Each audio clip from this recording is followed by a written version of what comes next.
নিম্নোক্ত series circuit এর resonance frequency 5000 দেওয়া আছে। রেজোন্যান্স ফ্রিকোয়েন্সি কত দেওয়া আছে? 5000 হলে ভার করা লাগবে আমাদের কারেন্ট, ভোল্টেজ, রেজিস্টর আড়াইতে, ইন্ডাক্টর আড়াইতে, ক্যাপাসিটর আড়াইতে এবং কিউ ফ্যাক্টর এবং bandwidth, power dissipated at half power frequency. অনেকগুলো বিষয় আমাদের কাছে চাইছে, ওইগুলো আমরা এখন একটা একটা করে বের করে ফেলার চেষ্টা করব। হ্যাঁ, তো অ্যাট রেজোন্যান্স কন্ডিশনে আমরা কি জানি?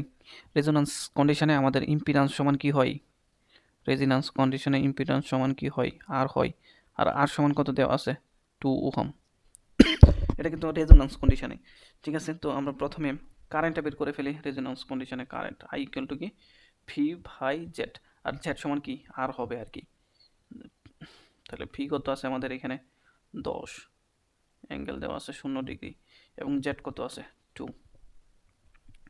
এখন ক্যালকুলেশন করার পালা আমাদের। ক্যালকুলেশন করেন, তাইলে যা পাবেন ওইটা হচ্ছে আমাদের কারেন্ট। তাহলে পাই 5 অ্যাঙ্গেল 0 এত অ্যাম্পিয়ার, এটা হচ্ছে আমাদের কারেন্ট। ঠিক আছে, এবং এটা কিন্তু আমাদের একটা আনসার হয়ে গেল। আচ্ছা, আমরা একটু জুম আউট করে নেই, যেহেতু আমাদের স্বল্পতা আছে জায়গার।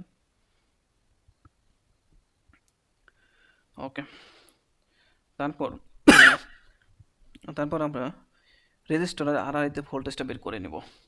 রেজিস্টরের আড়াআড়িতে ভোল্টেজটা ভিআর, রেজিস্টরের আড়াআড়িতে ভোল্টেজ। তাহলে আই ইন্টু আর। তাহলে আই কত আমরা পাইলাম এখানে? 5 অ্যাঙ্গেল 0 পাইছি, ওইটাও লিখা দিই। আর কত? আর এর মান কত? 2 ওহম। এখন ক্যালকুলেশন করেন। ক্যালকুলেশন করার পর আমরা পাই হচ্ছে 10 অ্যাঙ্গেল 0। এটা কিন্তু আমাদের আরেকটা আনসার হয়ে গেল। এটা হচ্ছে আমাদের রেজিস্টরের আড়াআড়িতে ভোল্টেজ। একই রকমভাবে আমরা ইন্ডাক্টরের আড়াআড়িতে ভোল্টেজটা বের করে ফেলি। এক্সএল সমান আই এক্সএল। এখন আই সমান কিন্তু আমরা জানি কত? এখানে 5 অ্যাঙ্গেল 0 ডিগ্রি ইন্টু এক্সএল।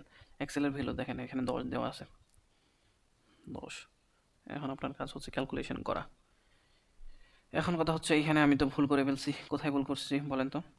এখানে যখন ইন্ডাক্টর অথবা ক্যাপাসিটরের রিয়াক্ট্যান্স বসাবেন তখন অবশ্যই জে এবং মাইনাস বসাইতে হবে ক্যাপাসিটরের ক্ষেত্রে, আর ইন্ডাক্টরের আগে জের আগে প্লাস বসাইতে হবে।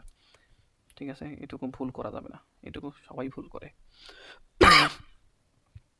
তাহলে 50, আমার অবশ্যই একটু কাশি, এই জন্য কাশ আসতেছে হালকা হালকা। আচ্ছা, তারপর বিসি করে ফেলেন, খাতায় করে ফেলেন। কারেন্ট কত? 5 অ্যাঙ্গেল 0 ডিগ্রি এবং রিয়াক্ট্যান্স কত? 10। তাহলে মাইনাস জে অফ 10 বসাইতে হবে। আচ্ছা, ক্যালকুলেশন করার পরে আমরা কত পাই? 50 অ্যাঙ্গেল হচ্ছে 90 ডিগ্রি। সরি, আমার লেখা ভালো হইতেছে না। এত ভোল্ট। ঠিক আছে, এটা কিন্তু আমাদের আরেকটা আনসার হয়ে গেল। ঠিক আছে, এভাবে আমাদের আগাইতে হবে। আমরা এখানে একটা বর্ডার লাইন দিয়ে দিই। ওকে, তারপর আমাদের কাজ হচ্ছে কিউ ফ্যাক্টর বের করা। কিউ ফ্যাক্টরের সূত্রগুলো কিন্তু আমরা অনেকগুলো সূত্র জানি। ঠিক আছে, তো আমরা কিউ ফ্যাক্টরের কোন সূত্রটা ইউজ করব আমাদের বুঝতে হবে। ঠিক আছে, কিউ ফ্যাক্টরের যে সূত্রটা আছে এক্সএল বাই আর, ওইটা আমরা ইউজ করব। এক্সএল কত? 10 এবং আর কত? 2। কত হয়? 5। এটা কিন্তু আমাদের আর একটা আনসার হয়ে গেল।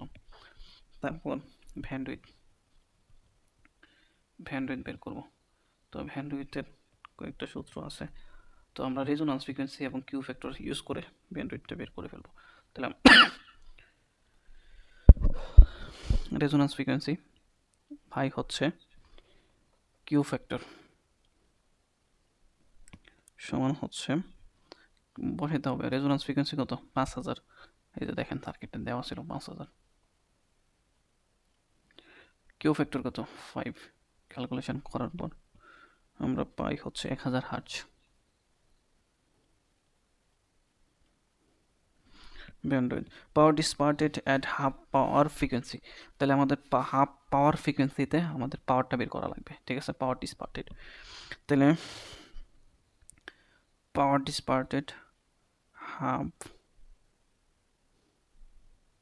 পাওয়ার ফ্রিকোয়েন্সিতে বের করব ইকুয়াল টু হচ্ছে যে হাফ ইন্টু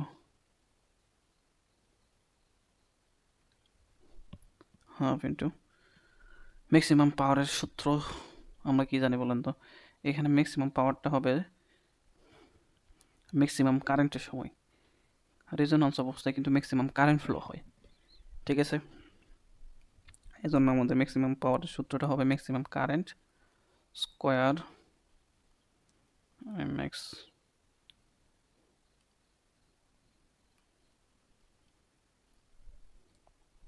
স্কোয়ার আর। এখন আমাদের ক্যালকুলেশন করতে হবে ম্যাক্সিমাম কারেন্টটা মানে হচ্ছে রেজোন্যান্স কন্ডিশনে যে কারেন্টটা ফ্লো হয় ওইটা ইন্টু 5 স্কোয়ার। আর কত?